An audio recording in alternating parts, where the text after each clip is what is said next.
ano po yung magiging action on the part of government? Is it possible to coordinate with the Interpol para mapabalik sa bansa si former presidential spokesperson? Sa ating pagkakatanda, yan din po ang sinabi ni Yusek Nikki T ng DOJ, maaari po sila makipag-cooperate at makipag-coordinate sa Interpol patungkol po dito. So abangan na lang po natin kung ano man po ang magiging aksyon ng pamahalaan sa pamamagitan po ng DOJ. Pero may sinasabi po kasi si Attorney Roque na sa ngayon, hindi daw pwedeng maipa-deport siya pabalik dito sa Pilipinas dahil ayon daw sa international law, meron pa kasi siyang petition for asylum. So, kumbaga, nakapending pa doon. Of course, meron pong ganyan na sinasabi patungkol sa karapatan na wag muna siyang dalhin sa bansa kung saan may kaso. Pero ito po ay kung may maipapakita pong harassment. Kung wala po siya mapapakitang harassment mula sa gobyerno at maipapatunayan na ang mga kasong ito ay legal na nasampa at may mga basihan para siya ay ma-issuehan ng warrant of arrest, hindi po tayo maniniwala na hindi siya maaaring dalhin sa Pilipinas. Thank you, Yusek.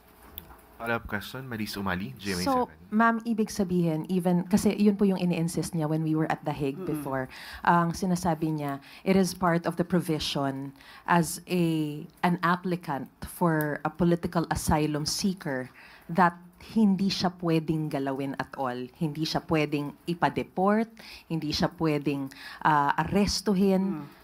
Kumbaga, he is untouchable as a political asylum seeker.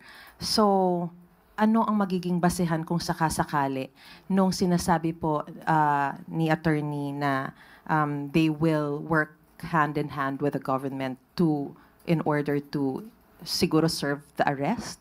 Siya po ang nagsampa ng kanyang petition for asylum. So dapat po para hindi po siya maaresto since may valid warrant of arrest na inisyu ang ating bansa, siya po ang dapat magpatunay na ang pagkuha sa kanya, gamit man ang Interpol or kooperasyon sa Interpol, siya magpatunay ang pagdala dito sa Pilipinas ay because of mere harassment. So may condition po yun. Hindi po yun statement na hindi ka pwedeng hulihin, basta-basta, kung meron naman pong valid warrant of arrest at may kaso siyang dapat kaharapin, hindi po siya dapat magtago sa kanyang petition for asylum. Thank you, ma'am. Next question, Tristan Nadalo, Newswatch. Morning, Yusek. Ma'am, baka gusto lang pong i-clarify ng Malacanang kung totoo or hindi po ito. Kasi may mga lumabas po sa social media yesterday.